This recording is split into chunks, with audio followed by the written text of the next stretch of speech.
Bismillahirrahmanirrahim. Assalamualaikum warahmatullahi wabarakatuh. Pagi, salam sejahtera, salam sehat, salam berkah, dan salam solidaritas untuk kita semua.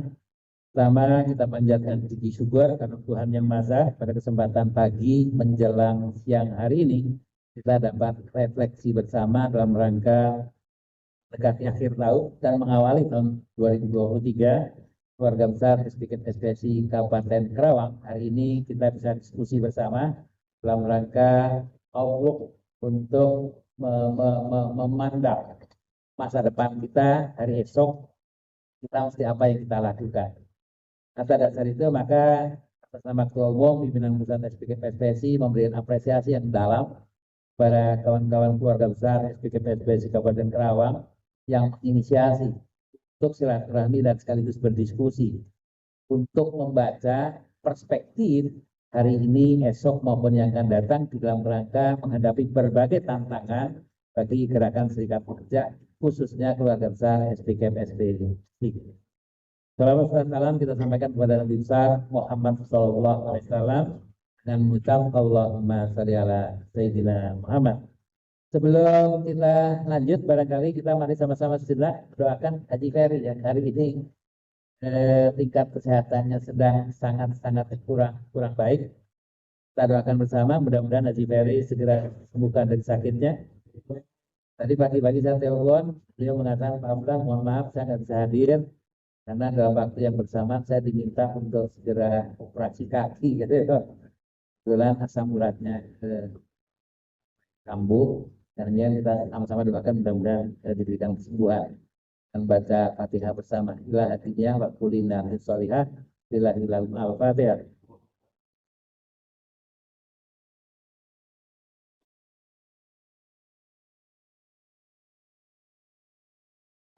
Bapak sekalian, biasanya panel diskusi karena biasa sudah siapkan materi sebetulnya, sekalipun slide-nya hanya sebagai pemantik diskusi yang 6 slide, gitu. Sebagai substansi headline saja. Bung bisa tampilkan di itu, Bung. Namun demikian, barangkali karena memang dalam kesempatan hari ini ternyata Haji Ferry juga berhalangan. Terus satu lagi siapa? Cara Bung Salahuddin ya. Juga mungkin agak terlambat dengan dampingi kita semua nih. Dimulai dari Mr. Bung Parno ya toh, sebagai bagian keluarga besar SPKI baik brigade maupun pimpinan cabang dan seterusnya, jabatannya cukup banyak. Ada Bung Anto, ada kader muda ini calon anggota DPR ini Pak DPR. Bu Eri juga sama-sama. Mari kita sama-sama diskusi bareng deh. Namun demikian sebagai pemantik diskusi saya menyampaikan beberapa hal sebagai headline. Yang pertama, sadar betul bahwa pasca reformasi, mungkin kader-kader muda bicara tentang reformasi agak sedikit apa ya, karena pada waktu 98 teman-teman mungkin baru usianya 50 tahun ya.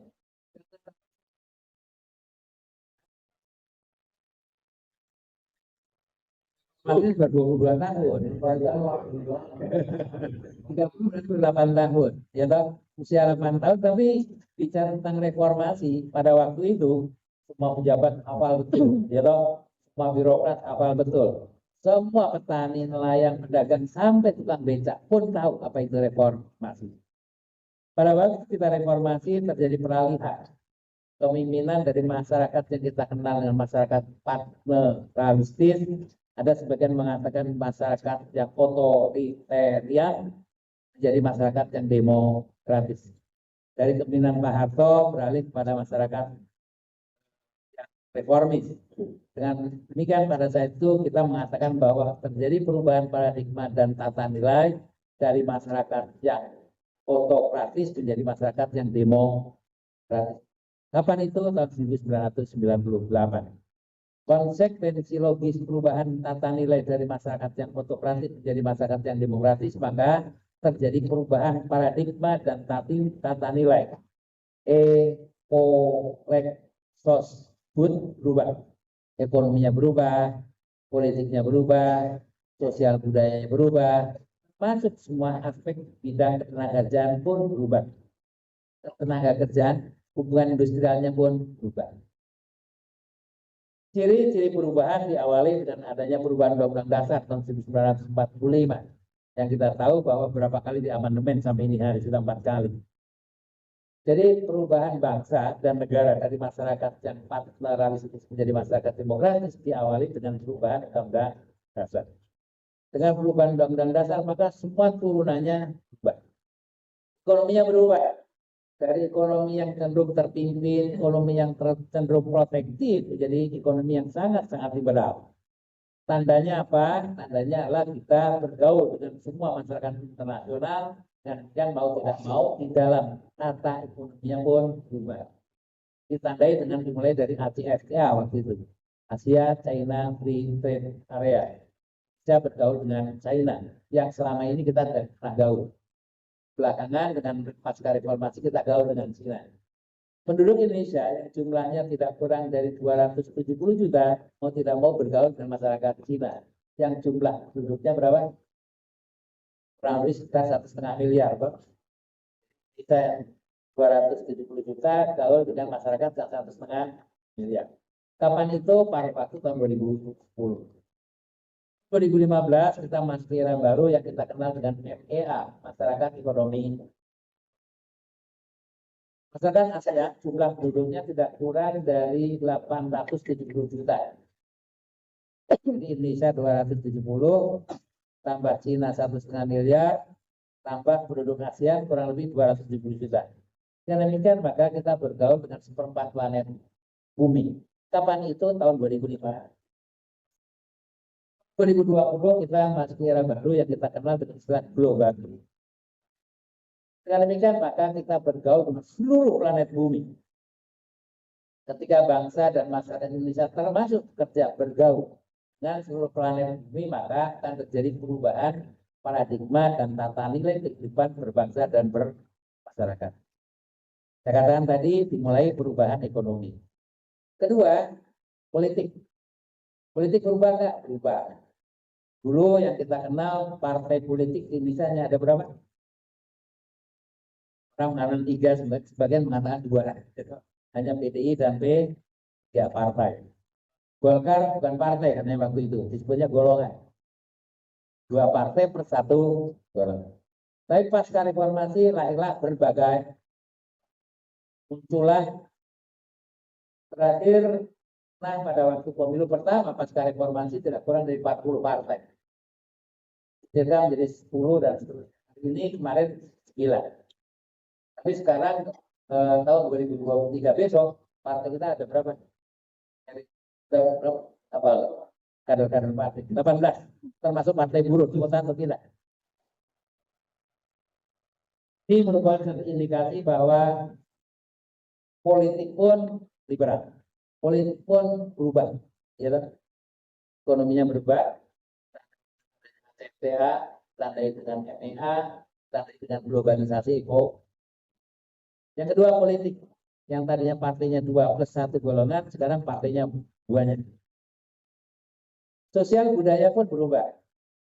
Ditandai dengan apa? Ditandai dengan lahirnya undang-undang pers, kebebasan pers, kebebasan berserikat dan kebebasan berbicara dan menyampaikan pendapat. Hari ini pers sangat-sangat bebas. Teman-teman bisa lihat di HP, ya, dari hal-hal yang sangat-sangat agamis, sangat humanis, sampai hal-hal yang sangat-sangat vulgar.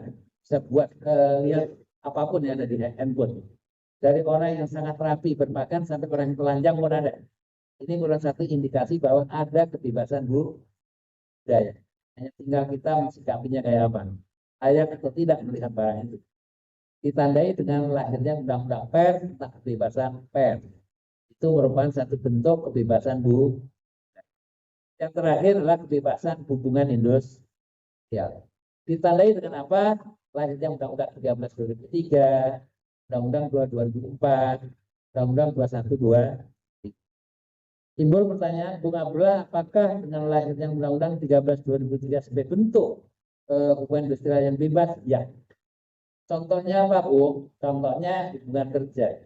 Yang dulu hubungan kerja lazimnya adalah kerja tetap, yang kita kenal dengan long life employment. Begitu masuk masa percobaan 3 bulan, setelah itu diangkat menjadi pekerja.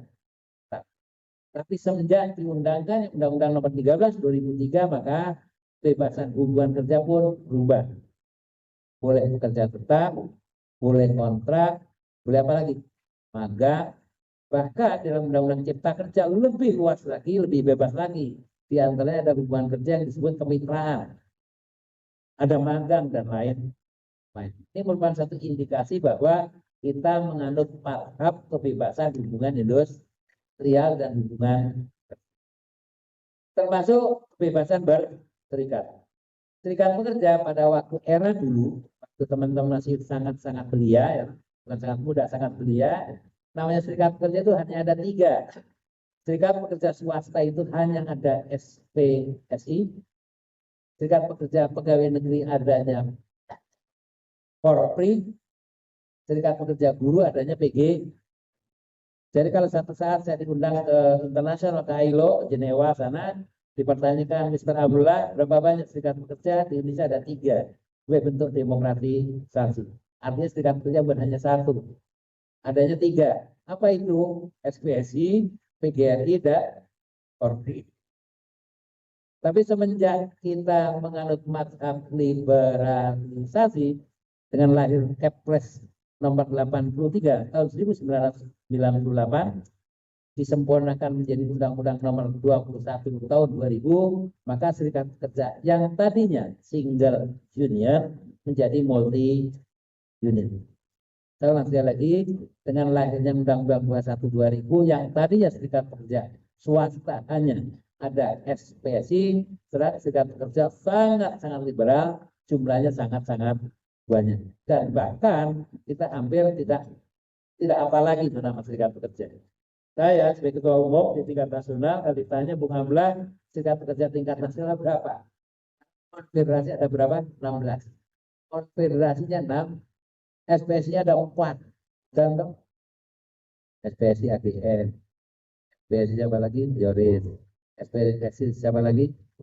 Jumhur, ada SPSI satu lagi SPSI 1973. Jadi pengen misah dari SPSI, tapi nggak mau ketinggalan sama SPSI-nya gitu. Dan demikian maka filosofinya kayak kacang panjang. Kacang panjang dipotong-potong, pendek-pendek tetap aja namanya kacang panjang gitu. Saking cintanya terhadap SPSI, ya tau nggak kepilih, bentuk lagi SPSI baru juga. Kerennya yang bisa ya kita menganut liberalisasi serikat pekerja dan liberalisasi hubungan industrial. Teman-teman sekalian, sekali lagi pasca reformasi kita menganut mazhab yang sangat-sangat liberal, termasuk dalamnya adalah serikat pekerja yang sangat. Atas dasar itu maka dengan liberalisasi ini tantangannya berubah, karena dunia berubah, undang-undang berubah, maka serikat pekerja pun tantangannya semakin berubah. Semakin hari semakin berat, semakin kompleks, dan semakin sangat-sangat menyulitkan bagi kita bersama. Timbul pertanyaan yang kedua, Bung Abdullah sebetulnya setuju nggak sih dengan liberalisasi serikat pekerja? Buat saya, sekali lagi, prinsip-prinsip demokratisasi iya, tapi harus ada code of conduct. Tapi di Indonesia, serikat pekerja itu tidak ada kode etik. Teman-teman hari ini jadi aktivis SPSI, besok nggak kepilih bentuk serikat pekerja baru boleh. Menurut norma, tapi menurut etika nggak bagus. Atas dasar itu, liberalisasi dan demokratisasi tanpa etik satu tindakan yang menurut saya kurang pas gitu. Contoh, dalam satu perusahaan kalau karyawan 100, serikat pekerja 10, boleh nggak? Boleh. Tapi pantas nggak? Nggak. Kuat nggak? Pasti nggak kuat. Ya kan? Satu aja belum tentu kuat, apalagi jadi 10, kan itu persoalannya. Nah, atas dasar itu maka kalau saya sebagai ketua umum ditanyakan idealnya berapa dalam satu perusahaan, satu serikat. Posisi sekarang serikat pekerja itu bagaikan piramida terbalik. Di atas besar, bawah kecil. Itu yang ini.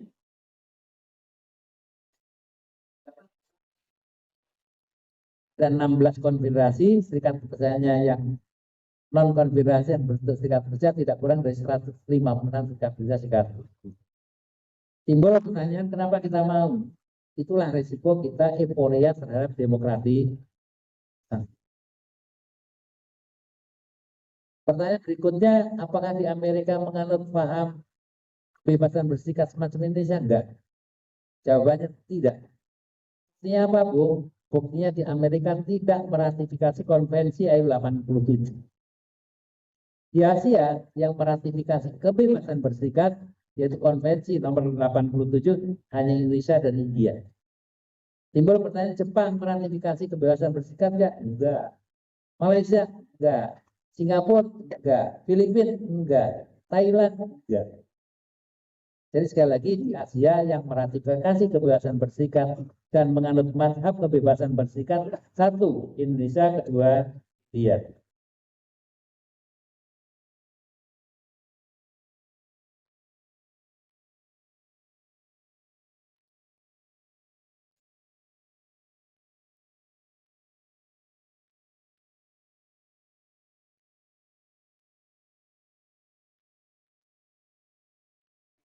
Saya lagi minta materi sebetulnya. Tadi saya sudah nyiapin materi untuk panel, tapi rasanya karena pembicara yang lain belum sampai, mau tidak mau saya harus meminta materi tambahan.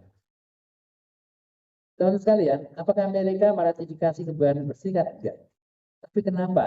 Tanda kutip, melalui IMF, melalui Bank Dunia, maksa Indonesia untuk meratifikasi, ini sebetulnya kayak jebakan Batman gitu. Kenapa? Karena pada waktu kita reformasi tahun 98, mohon maaf, kita agak kebanyakan utang waktu itu. Jadi ketika kita mau minta bantuan IMF untuk meminta pinjaman, syaratnya satu, tolong salah satu di antaranya tolong kebebasan berserikat dibuat undang-undangnya. Buat undang-undang tentang kebebasan timbul pertanyaan manfaatnya apa buat kita? Ya enggak. Terjadi apa? Terjadi marginali, terjadi pecah belah serikat. Dengan pecah belahnya serikat pekerja, harapannya kapitalis lebih kuat. Dengan kapitalis lebih kuat, ketika dikasih pinjaman oleh Amerika dan pinjaman World Bank, kita bisa mampu membayar. Tapi gitu sebetulnya. Kita aja terjebak. Kita dianggap bagus barang itu. Nah, atas dasar itu saya katakan kepada kita semua bahwa tolong jaga. Kalau bisa dalam satu perusahaan, satu serikat kerja. Sebutan untuk kita. Satu perusahaan lebih dari satu, kira-kira bakal kuat enggak? Enggak. Akan terjadi hyper competition. Baik di tingkat plant level maupun regional level. Di tingkat plant level, di tingkat pabrik, kita mau ber-PKB saja susah. Kalau serikat kerjanya lebih dari satu. Benar nggak? Pasti ribut di antara kita. Toh? Yang satu target kenaikan upah 10%, yang satu targetnya mungkin 2%. Atau sebaliknya. Begitu juga perusahaan pasti akan memperlakukan kita, ada serikat pekerja anak emas, ada serikat pekerja anak tiri. Benar nggak? Yang satu dibantu, yang satu diinjak. Nah, teori ini adalah teori divide et impera sebetulnya. Tapi kita terjebak terhadap itu. Kita menikmati, dianggap itu satu demokratisasi. Padahal bagi serikat kerja multi union yang liberal serikat kerja sampai ini hari justru serikat kerja semakin hari bukan semakin kuat. Contoh mensikapi omnibus. Bagian setuju terhadap omnibus, benar nggak? Dukung, ya kan? Sebagian nolak. Kalau sudah terjadi semacam ini, siapa yang berbahagia? Kapitalis, bukan untuk kita. Benar, yang senang kapitalis, ya. Tapi ya itulah, ini realitas kita. Gitu. Itu satu ya catatan. Mari kita sama-sama diskusi bareng. Yang kedua, perlu disampaikan kepada kita semua bahwa ciri-ciri liberalisasi di dalam hubungan industrial selain tadi hubungan kerja tetap, paruh waktu, kontrak, musiman, dan seterusnya juga persisnya hubungan industrial, yaitu Undang-Undang 2 2004. Ini sebagai bentuk demokratisasi yang liberal juga. Contoh konkretnya apa? Dulu pada waktu sebelum Undang-Undang nomor 2 tahun 2004 lahir, undang-undangnya adalah Undang-Undang nomor 22 tahun 57. Perselisihan hubungan industrial itu negara hadir, pemerintah hadir. Undang-Undang 2257 dulu adanya adalah antara P4D, P4P. Haji Eri sudah kerja belum waktu itu? Sudah ya? Sudah kerja kan? Sudah kerja kan? Kalau terjadi perselisihan hubungan industrial, sekarang ini berubah. Dulu kan satu lini. perselisihan di perusahaan kalau nggak selesai ke Depnaker, nggak selesai Depnaker ke P4D, di P4D nggak selesai ke P4P, P4P nggak selesai kita boleh ngadu kepada menteri, maka menteri memberi hak veto untuk menentukan tentang keadilan apabila terjadi perselisihan hubungan dos ya pakai PHK dan seterusnya. Kalau terjadi perselisihan, menteri boleh campur tangan manakala P4P dianggap tidak adil dalam mengambil keputusan. Saya bagian waktu itu hakimnya P4D lah, kalau begitu. Pada waktu era 225. Tapi dulu Pak, jadi Undang-Undang 2004. Cirinya apa? Liberalisasi. Boleh memilih serikat pekerja, boleh mediasi, boleh konsiliator, boleh arbiter, boleh PHK. Kita empat pilihan kalau teman-teman terjadi perselisihan kan, bukan hanya satu. Ini ciri kebebasan di dalam memilih sebagai bentuk demokratisasi. Demokratisasi yang dibangun, yang tanpa etik pada akhirnya, jujur ngomong pada akhirnya sebetulnya menyulitkan bagi kalangan pekerja. Pada dasar itu maka sikap kita untuk menghadapi tantangan semacam ini yang kita harus lakukan apa? Dengan adanya liberalisasi hubungan industrial dan hubungan kerja, maka kerja kontrak marak di mana-mana. Dulu yang namanya tenaga kerja long line employment masuk 3 bulan setelah itu diangkat, orang berpikir sampai pensiun. Sekarang mudah merekrut, mudah PHK. Bahkan dalam Undang-Undang Cipta Kerja sekarang pemutusan hubungan kerja nggak perlu runding. PP nomor 35 mengatakan bahwa pemutusan hubungan kerja nggak perlu runding dulu kepada pekerjanya maupun kepada serikat kerja. Dulu pada waktu Undang-Undang 2257 maupun 13/2003 masih ada kewajiban runding.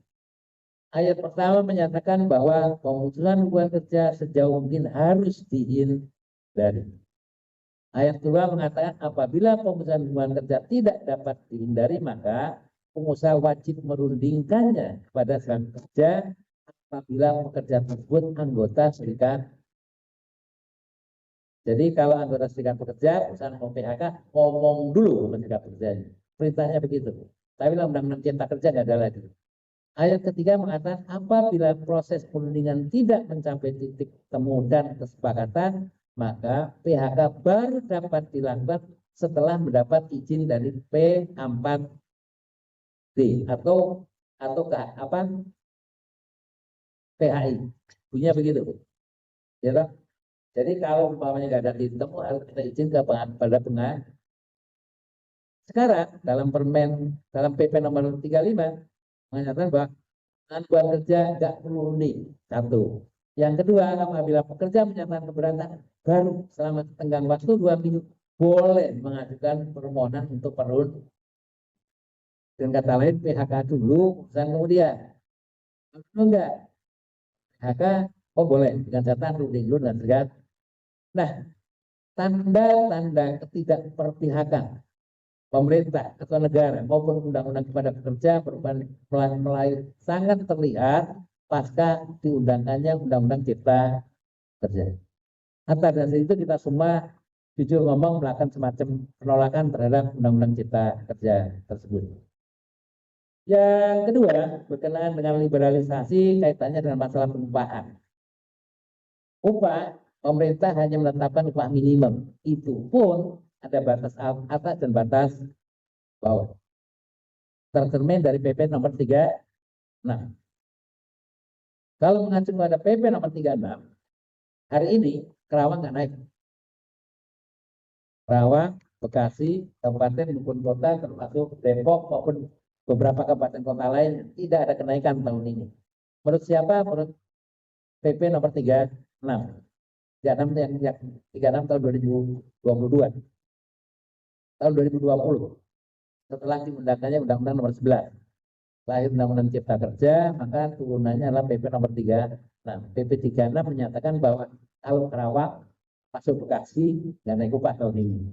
Tapi bersyukur berkat upaya berbagai pendekatan yang dilakukan oleh pimpinan pusat pada Menteri Tenaga Kerja maupun DP Konfederasi Bung Andi Gani dengan Menteri maupun dengan Presiden, khusus tahun 2023 ada diskresi, gitu, yang seharusnya mengacu PP 36 enggak naik upah, tapi tahun ini diberikan kenaikan upah. Karena apa? Karena mendekati pemilu, khawatir heboh rupanya. Ya toh, khawatir kita demo terus-terusan, ganggu stabilitas nasional, maka rasanya ada sebagai kebijakan baru. Tapi bukan berarti PP nomor 36 dicabut. Dengan apa? Dengan Permen nomor 18. Permen 18 mengisyaratkan kepada kita semua bahwa di antaranya Kabupaten Bekasi yang seharusnya Kerawang juga tidak naik, tapi tahun ini naik. Boleh tepuk tangan setengah hati. Hampir tahu maksudnya. Ini catatan buat kita nanti di sini bareng. Catatan lain, kalau bicara tentang tantangan paruh waktu tahun 2020 sampai ini hari tahun 2022, menghadapi tahun 2023, kalau ditanyakan Bung Ablah, suasana kebatinan kita menghadapi dunia ketenagakerjaan tahun 2023 rasanya agak gelap gitu dong. Sebetulnya agak gelap. Masih pesimisme yang luar biasa. Namun demikian rasanya perlu kita tetap semangat dan semangat. Indikatornya apa? Indikatornya Undang-Undang Cipta Kerja sampai hari ini tetap masih dipertahankan oleh pemerintah dengan berbagai peraturan turunannya dan pernah dicabut. Sekalipun kita sudah gugat ke Mahkamah Konstitusi dan lain-lain, tetap dipertahankan. Namun demikian tetap kita akan kawal. Mudah-mudahan ada perubahan untuk rezim berikutnya. Kalau rezim tahun ini katakanlah tetap bersikeras pada pendiriannya, mudah-mudahan rezim yang akan datang lebih berpihak kepada kepentingan kaum kerja. Doa kita semacam itu. Cepat untuk kita. Barat bandul jam adalah ini bandul jamnya lebih berpihak kepada kepentingan pemilik modal, kepentingan kapitalis dibanding kepentingan kaum kerja. Catatannya kedua yang perlu kami sampaikan adalah lahir baru undang-undang yang sekarang sudah disahkan, hanya tinggal menunggu catatan di lembaran negara, yaitu undang-undang P2SK. Bukan PSK, P2SK tentang penguatan keuangan, yaitu melakukan perubahan pasal yang mengatur tentang jaminan hari tua. Nanti teman-teman bisa kita distribusi undang-undangnya karena belum catatan di lembaran negara, maka kita belum distribusikan. Saya juga informasi buat kawan-kawan, satu undang P2SK yaitu ubah akun jaminan hari tua. Jaminan hari tua dibuat menjadi dua. Yang pertama akun yang bersifat permanen dan akun yang bersifat fleksibel. Yang permanen adalah yang lebih besar tabungannya untuk diambil pada saat usia tua, usia pensiun, dan yang fleksibel boleh diambil pada saat kondisi darurat. Jika yang selama ini hanya satu akun dirubah menjadi dua akun. Itu undang-undang yang baru. Yang lainnya adalah ada norma baru buat kawan-kawan yang menggunakan SH. Informasi buat kawan-kawan yaitu Permen nomor 14 tahun 2022. Permen 14 2022 adalah tentang mekanisme dan tata cara penerimaan hakim ad hoc. Insya Allah bulan April yang akan datang akan ada rekrutmen hakim ad hoc bagi teman-teman yang S1 minimal atau sarjana hukum boleh mendaftarkan diri untuk menjadi hakim untuk masa bakti 5 sampai 10 tahun yang akan datang. Kapan itu pendaftaran? Insya Allah bulan April yang akan datang. Siapa yang ngomong semacam itu? Permen nomor 14 tahun 2022. Kita tahu bahwa metodologi pendaftaran hakim waktu itu dikonsentrasikan di Mahkamah Agung. Jadi rekrutmen hakim diberikan kewenangan mutlak kepada Mahkamah Agung. Tapi dengan permen yang baru, khusus untuk hakim Agung di Mahkamah Agung yang terima adalah Mahkamah Agung, panselnya. Tapi khusus untuk hakim PHI, saya ulang sekali lagi, hakim PHI rekrutnya oleh Menteri Tenaga Kerja. Siapa yang berhak untuk mendaftarkan hakim ad hoc? Semua pengurus serikat kerja, termasuk keluarga besar SPK SP, sepanjang memenuhi syarat metodologi kayak apa direkomendasikan oleh PUK dan atau direkomendasikan oleh PUK, pimpinan cabang atau pimpinan daerah maupun pimpinan pusat. Normanya semacam itu. Kalau dulu yang boleh merekomendasikannya pimpinan pusat. Contoh yang terakhir, pimpinan pusat saya merekomendasikan dua hakim Mahkamah Agung, alhamdulillah yang diterima satu, yaitu satu Bu Fadria, dan satu lagi adalah yang rekomendasi malah jadi lupa. Bu Jurikowanti. dosen dari Unkrit, dari Trisakti yang daftar kita sekarang ditempatkan di Mahkamah Agung. Dulu kan Bu Bandian, tapi Bu Bandian belum lulus karena kita daftarkan satu S2, satu S3, yang diterima yang S3-nya. Jadi kita punya wakil di Mahkamah Agung, Hakim Agung dari SPK SPSI. Mulai April yang akan datang, teman-teman boleh mendaftarkan diri sebagai hakim ad hoc, bukan Mahkamah Agung, bukan hakim ad hoc di PAI di seluruh Indonesia, yaitu 34 provinsi. Catatan lain buat kawan-kawan sekalian, Permen 18 adalah tentang ketetapan upah minimum tahun 2023. Itu hasil karya kita bersama. Saya melakukan satu dialog, setengah demo dan seterusnya kepada Menteri. Pada akhirnya tahun 2023 kita bisa naik upah sesuai dengan permen diskresi keluar dari PP nomor 36. PP 36 harusnya nggak naik, tapi dengan diskresi Kementerian Tenaga Kerja, maka khusus tahun 2023 kita diberikan kenaikan upah kisaran 5 sampai maksimum 10%.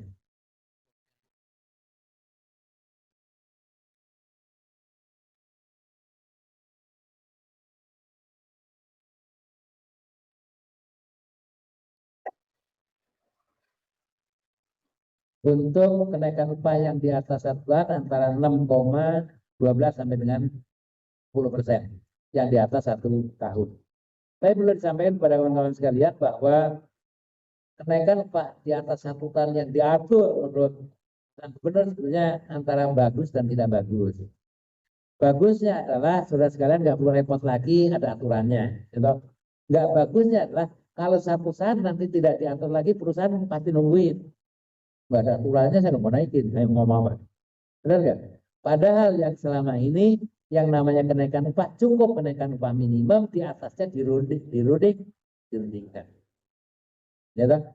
Tapi otomatis karena kita menganut teori domino toh, di bawah naik, mau tidak mau di atasnya pun harus.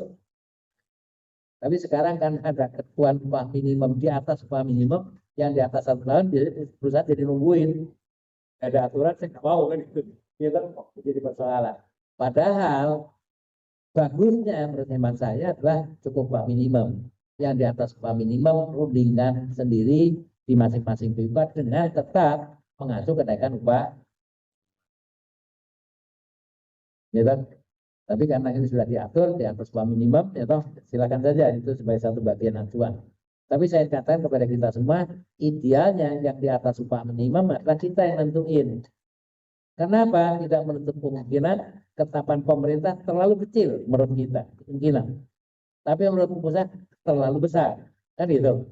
Nah, pada dasar itu idealnya adalah kita yang kerja, yang berangkat subuh, kita yang mandi keringat, ya toh, mestinya yang di atas upah minimum yang menentukan adalah kita hasil perundingan antara serikat pekerja dengan perusahaan di perusahaan masing-masing. Teman-teman sekalian, saya pikir ada beberapa catatan penting yang perlu saya sampaikan dan mudah-mudahan ini bagian dari pemantik diskusi. Kita ngobrol apa yang kita mesti lakukan. Catatannya adalah untuk menjawab berbagai tantangan yang dihadapi oleh serikat pekerja dengan adanya berbagai perubahan dinamika, maka melalui munas yang lalu SPKP sudah memberikan jawaban sebenarnya, yaitu dengan cara apa? Melaksanakan 6 agenda penguatan SPKP itu sebenarnya jawaban dari berbagai perubahan paradigma dan tata nilai, termasuk perubahan perundang-undangan yang berlaku. Dengan melaksanakan 6 agenda penguatan, harapannya SPKP mampu tetap tegar, mampu menjawab tantangan, dan mampu mencari solusi, memberikan solusi bagi keluarga pesan SPKP untuk tetap berjuang sebagaimana harapan kita bersama. Itu sebagai satu catatan. Pada dasar itu, saya pikir pemantik diskusi saya rasa cukup. Saya kembalikan kepada Bung Anto. Bung Anto silakan diskusi kepada yang lain. Setelah itu kita diskusi dan ngobrol bareng dalam rangka outlook tahun 2023. Apa yang kita mesti lakukan paruh waktu tahun 2023 agar SPKP tetap berdaya dan maksimal untuk memastikan mampu melindungi, mampu membela, mampu meningkatkan kesejahteraan pekerja dan keluarganya, baik lahir maupun batin. Terima kasih. Assalamualaikum warahmatullahi wabarakatuh.